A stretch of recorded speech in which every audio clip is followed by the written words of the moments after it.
Madam Ranking Member Johnson, and thank you, Mr. Templeton, Dr. Jackson, and Dr. Vest.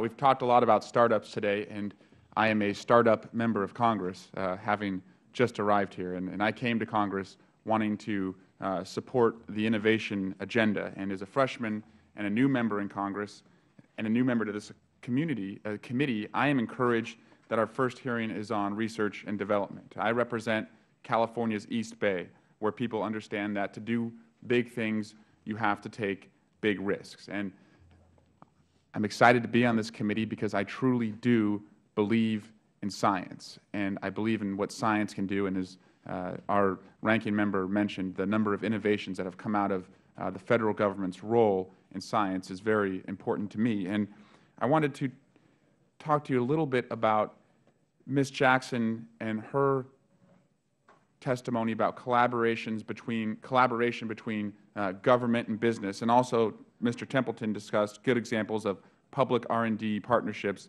in the semiconductor industry.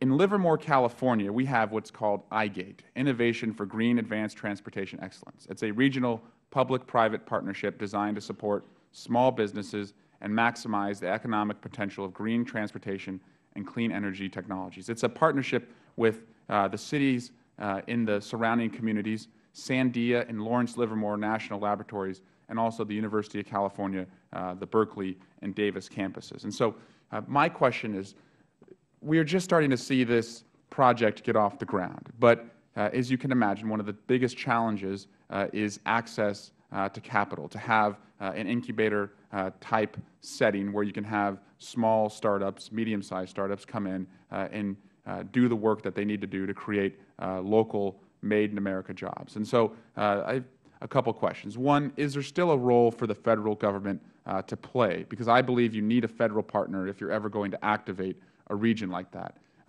Two, what can we do to increase access to capital as a Congress so that we can see those startups get going and create jobs? And three, how do we, and when we talk about the ecosystems of innovation, how do we also find those pipelines to the students where we have those businesses not just working on creating jobs, but also transferring their knowledge to high school and college students who are going to be the next generation in those industries? So is there a role? How do we get the access to capital? How do we educate our children?